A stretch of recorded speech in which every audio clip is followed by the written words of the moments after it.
So,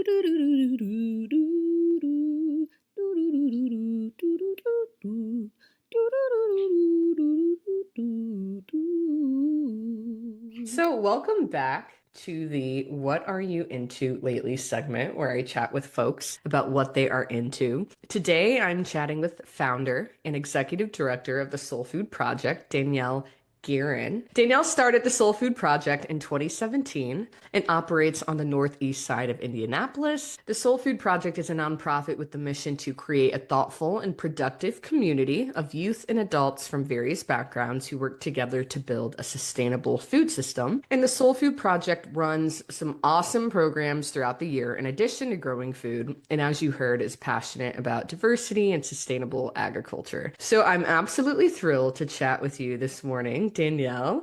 And is there anything else you'd like folks to know about you or the Soul Food Project before we dive in? No, I think you pretty much covered it.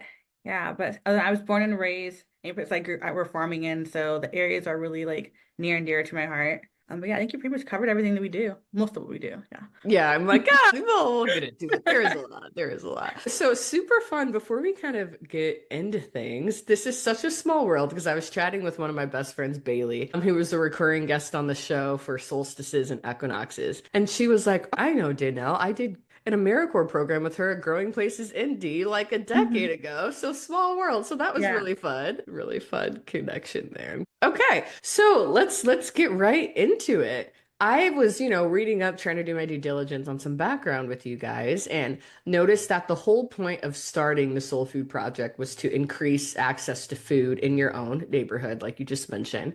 So, can you kind of speak more to why increasing food access in your neighborhood was so important? Yeah. So I was abroad in Peace Corps Oh, studying, nice. yeah, I was in Cameroon and I was studying food security and like in that country I was in, the village I was located in. I started getting more involved in it, understanding it, and then that's when I realized that I grew up in like a what they call a food desert, or we call it food apartheid, but yeah, what they call a food desert. But I realized I was really lucky because my family always was a two-car household, and so I've never had to worry about where my next meal came from or where like how to go to the grocery store, or how to get somewhere because we always had cars. But anyway, neighbors weren't as lucky, and so when I left Peace Corps and I finished grad school, I was just like, I am going to start a farm. I guess because I wanted to just grow food because I was just like, I loved my time in Peace Corps where I was able to always have access to fresh produce. So we were like a very much food heavy community. So I was farms are surrounding me, able to get produce all the time. And I was eating in season. And so I really love that. And I want to bring that back with me a little bit as well. And so starting the garden was really my main goal was to have food for our neighbors to have access to who weren't as lucky as my family was to have access to vehicles to get around the neighborhood. Yeah, no, that makes total sense and is something you don't even think about if you're not in that scenario? And when I was reviewing you all's goals, I really loved them. And I was also like, whoa, these are massive, including creating a sustainable food system in your community, improving food security, nurturing biodynamic local agriculture. And then, last but not least, improving the socioeconomic status of the residents you serve. And so I was like, all right. So, how is the Soul Food Project tackling those? And what does success look like for you guys in that? Those are really big goals. When you say it like that, yeah, I'm ambitious. I like to have big goals for Oh, myself, yeah. like, just to go for it. And so like and I think that like when I started those goals, it was definitely like a long term how it's just gonna go. And so with the like first goal of just having like increasing food access, it was really just that was the goal, just growing food and figuring out best ways for us to get all of that into the community and just like for we do like our farm store on the site now. And so we that's open in the summer times, Thursdays and Fridays for people to able to just buy food whenever they want to. And we have access to that. So it's open like 10 to 5. So we have a long hours for it to be open. And if we do that way, we have our CSA, which is another way for people to get a weekly share of the vegetable and the harvest throughout the season because that's helpful for them because it just gives people eating with the seasons, but also like consistent amount of food. And that one is like a sliding scale for people buying that because it's a kind of expensive thing to have to offer someone that much food, 20 weeks of food for a whole season. But like if we offer it on a sliding scale, for our neighbors. And so those are our two big ways we do that. We also know that people don't always have the funds. So we're also starting to partner with food pantries as well and getting our produce into the pantries. So and maybe you don't have the funds to purchase from us, but you also and you would still want access to food, to this fresh produce. We can still let you come in and you still go to the pantries and you still have access to locally grown fresh produce in that way. And so that's kind of been our bigger overarching goals. And then other smaller ones just kind of started with like the nurturing, like local agriculture. That's been happening because just the way we grow food, we grow it really intensively. And a lot of the market farms around the city, they do grow intensively as well. And so we grow similar to with how they grow, but like for us to be able to have these goals and help improve food security and food access, and take care of the soil that it's growing in because that soil is where it all starts. We really want to I want to make sure that like the soil is healthy because if you have healthy soil, you'll have healthy plants. And then healthy plants will have a higher yield. And so I really focus on that and making sure that it's sustainable. We're not certified organic, but we use a lot of organic practices. So sustainable ag is really big for us and just making sure that everything we do is healthy for the soil and for the earth. And we're like giving back to the earth and as she gives so much to us to grow all of this amazing food. And then like when we think of the social economic status of the residents, and that kind of ties into like sustainable food system. It's more about the jobs we're creating. So our two biggest programs, Seeds to Leaders and Roost Leaders, they're workforce development programs. And so they are job training. So the Seeds to Leaders is for our youth program. And so the youth are training and learning how to farm, but also learning about having their first job and like nutrition and cooking, all those different things that come with having a job working on a farm. And so, and it's creating jobs for them. They're getting paid to do that. And that's a year-round program. And then our Roost Leaders is our adult apprenticeship program. And that program is designed for like adults who are interested in starting their own farms. And so again, we're teaching them all these different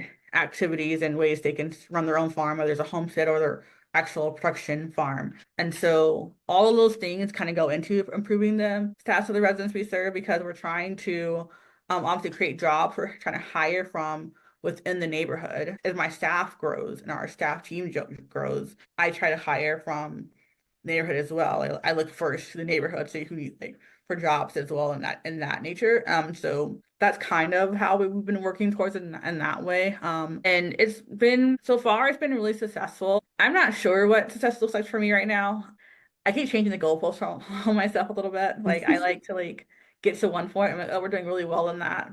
And then I move it again, move it a little bit further down the road. So right now for me, I think success looks for us will be our neighbors know that we're a consistent place to find food. They know that they can easily access food from us, whether it's free or they're paying, but their neighbors know where they can find food in the neighborhood where it's going to be healthy, natural, affordable, health food. And so that's a good, I think that's success right there for me, and that we're just involved in the neighborhood and we're being good residents and good neighbors because all of our farms, as you know, are all in neighborhoods. We're not like out in the rural, we're in the middle of the city. So we're surrounded by neighbors. Being a good neighbor is also really important to me right now, and how that affects our goals as well. Yeah, that's all really exciting.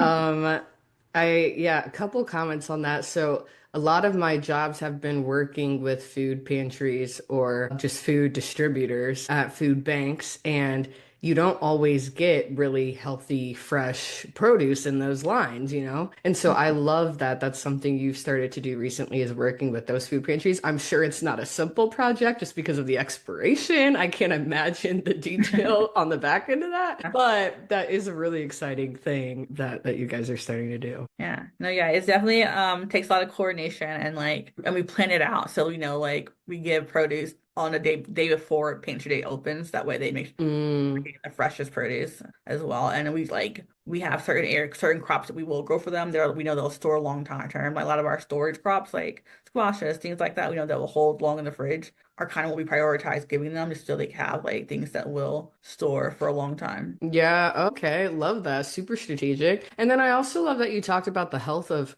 the soil because I feel like some folks get ideas like, oh, I want to grow stuff in my backyard. And I know last year, was the first year, I had my house and so we were growing.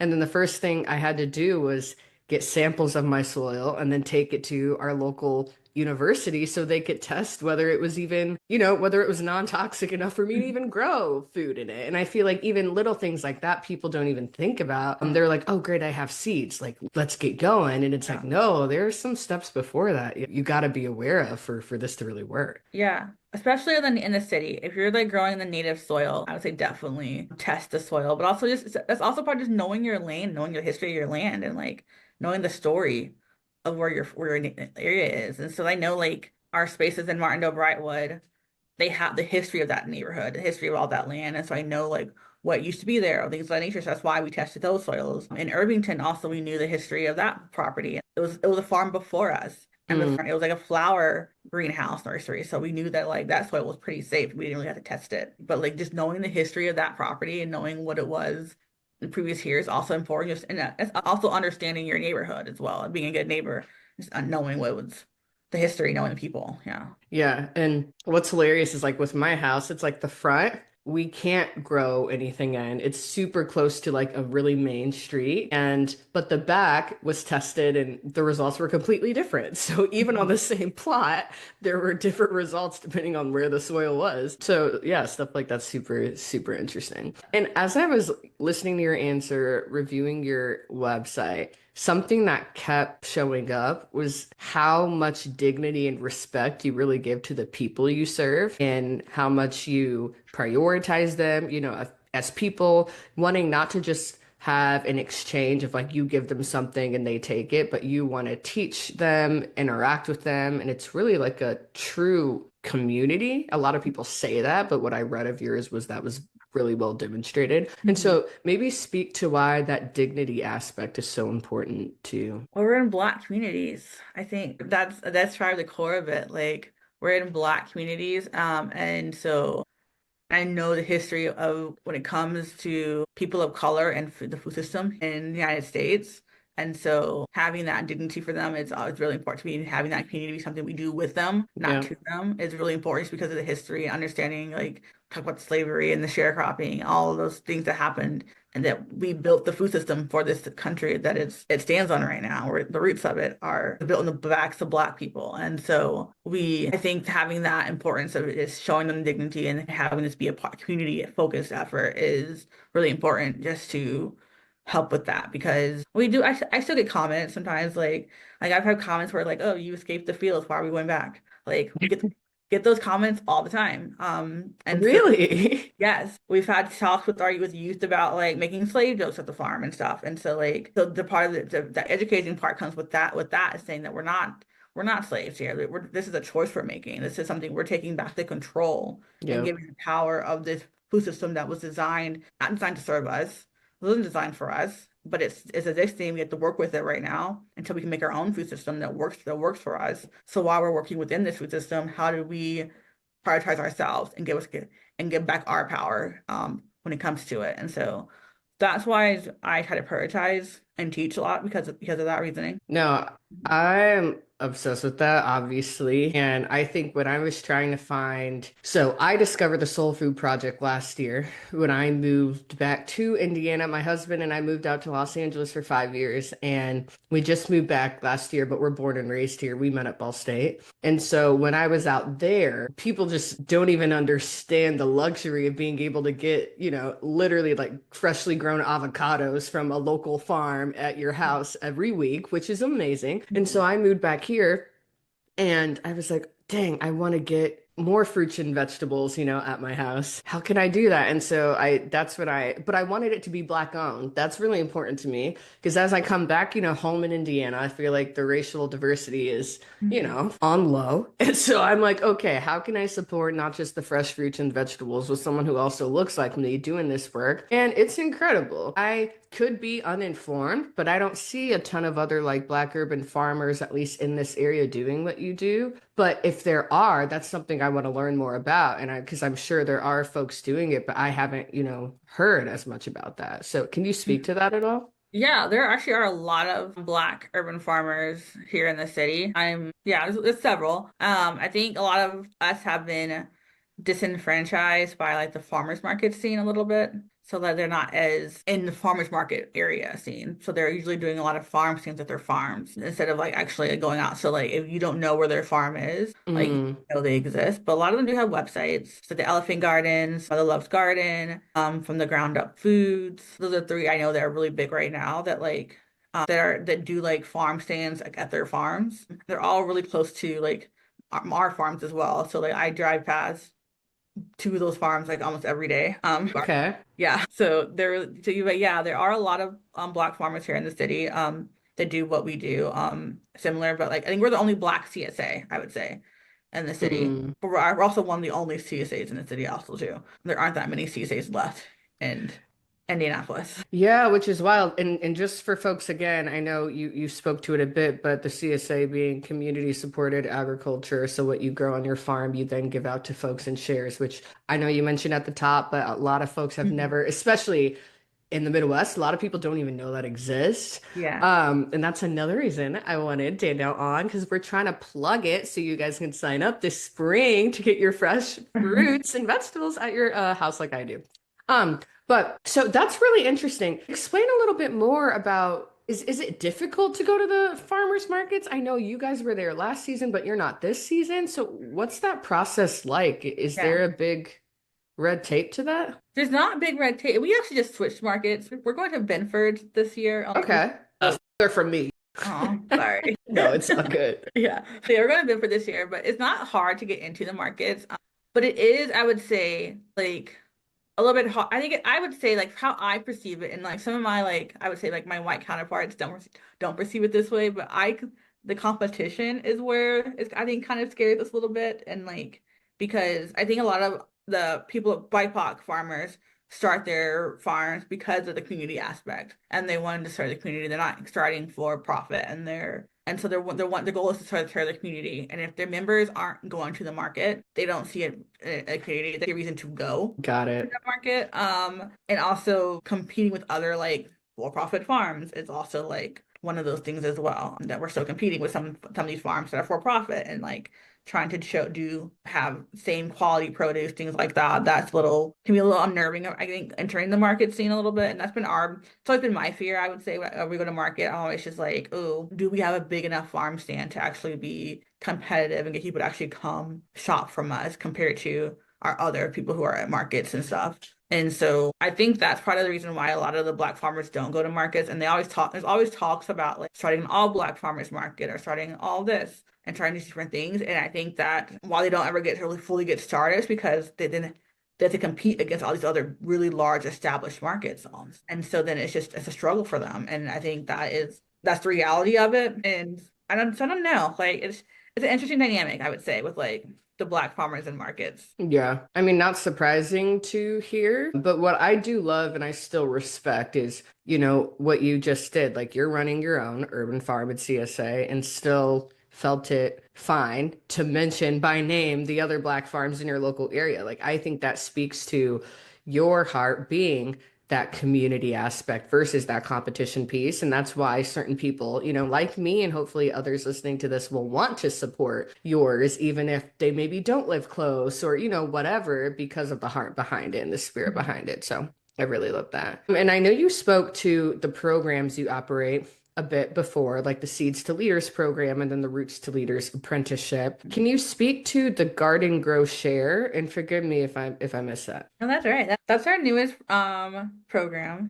We're launching two new programs this year. And so Garden Girl Share was like a program that I've kind of like have been thinking about over the past couple of years and trying to figure out how it could work and how it could be possible. And it started out with a couple years ago, we launched our tool share at the farm. And we launched it and it was a lot of fanfare. And then it kind of fizzled out a little bit. Like everyone really wanted to be part of the tool share, but once it was launched, it wasn't really used as much as we thought it would be used. But we still have it and we still use it. But because of that, I was thinking, how can I utilize this tool share, all these tools we have? Because we were lucky in the beginning, and people just gave me a lot of tools when I was first starting out. Like I have so many tools that like I don't really need, that I don't use. I have excess amount of like so many serapos, so many hoes, so many shovels, and so we're like, how can I make these tools be useful? That's how the tool share started. Like, how can I get these tools to be useful for the community. But then it didn't really work as well as I wanted it to work. But so I kept thinking about it, and then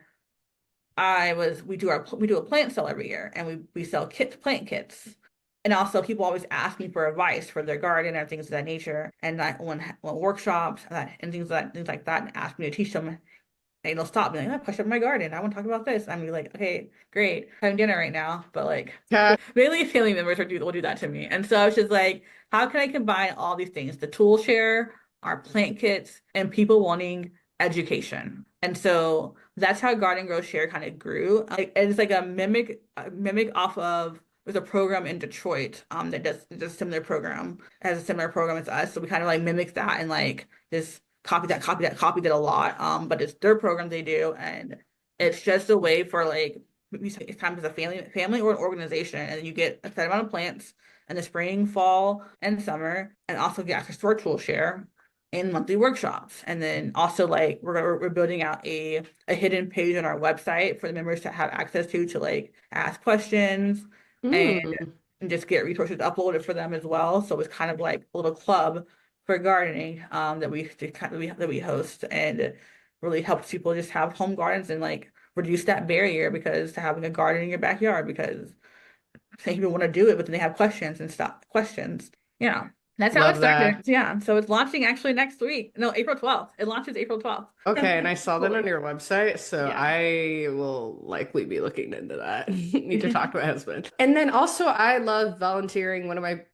A handful of my previous roles have been surrounding like volunteer action and how to get people more involved. And so I noticed you guys have got some really solid recurring, which is ideal, volunteer opportunities. So can you speak to those a bit to let people know how they can get involved this growing season? Yeah. Yeah. Volunteers have been an interesting thing for us. And we just started this year. This is our first year hosting volunteers. I used to host like only corporate groups and only like big groups on weekends and stuff. And the reason behind that, just a little background, because of our youth program. And like it was just for me, I think with the safety of youth, like bringing people into our farm and then there aren't background checked. It was just like one of those things where we're like, it's a little iffy. But this year we really decided that we are going to like try to use volunteers a little bit more and utilize them because of the fact that with our programs for the youth program and the adult program, we want to keep their education on the education side and not have them be so stressed about production. And sometimes like the education and production mix too much where they can't learn because they're so stressed about making sure bags are packed. So if we have like members, people can come volunteer to help us with CSA production and help us with this basic like maintenance of the farms, that could be helpful for just everyone's like sanity, mental health throughout the year. And so that's how we started doing volunteers. But yeah, so we have like we're hoping to start like a weekly like volunteer schedule for volunteers to come out and like have like a set shift. And my goal is that they like these volunteers come in and they learn a task and get really good at it and they can own it. And so I just know that, oh, I have so and so coming in this week to help. They're always going to be ready to like go and harvest the collards. So they know they can how to harvest kale or to harvest these tasks. They're easy to do that. They can do it by themselves without me there. And that's kind of the goal of the volunteers and getting them more involved that way. Sorry. And yeah, and then obviously they get like produce for free as well. They'll get part of we're thinking them in like free produce. They can take home each shift. And if they want to get involved, they can we have a document on our website they can sign up for. And just sign up for volunteer that way. And they'll get our volunteer coordinator will email them and reach out to them, get them set up for orientation, which we have one coming up for volunteer orientation very soon. But I don't know the date. I'm not gonna lie. No It'll worries. be I'll posted. link your website in the show notes so people can see. Yeah. And I will absolutely be joining that. I've been trying to figure out like where to volunteer since I moved back here, and I haven't found just something that really works for my family, which is weekends and likely weekend mornings. And I saw that's when you guys had something, and I was like, Yeah. yes, that is Mhm. perfect because I want to be better at gardening. My mom has 3 plots that she started last year. I have a plot I started last year, and we both produced way more than we even thought. So that was really Yeah. cool. So excited to dig into that a little bit more. And are there other ways folks can support the Soul Food Project who may not be local? Because we do have listeners who don't live in the Midwest or close to it. So how else could people support you if they were interested? So we have an Amazon wish list. I will always plug that.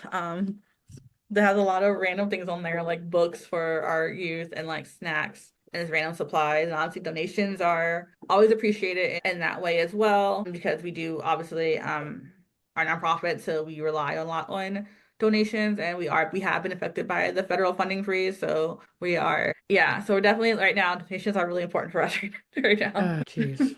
Okay. Like also the Amazon wish list is also really important though. The Amazon wish list is what we use to like all those little things that we would want for the youth program or for adults, and so and for the tool share. So yeah. Well, I will definitely look that up and follow up with you to make sure we get that right link that we can share. Mhm. And is there anything else you would want to share with folks listening before we close it out today? If they are in the local area on Saturday, April 12th, we're having Community Day at the farm from 11 to 3. And so you definitely should come out and support. And we'll have a food truck out there. We'll have music, tie-dye, some games, terrarium, building Ooh. workshop, a garden workshop. So it'll be cool to just kind of see the farms and tour the farms. So if you're in the area, come out. Yay! Oh my gosh, that's my birthday weekend, so like Uh, would love to come. Cool. Well, thanks again, Danielle, for Mhm. chatting with me, and let's move on. Okay.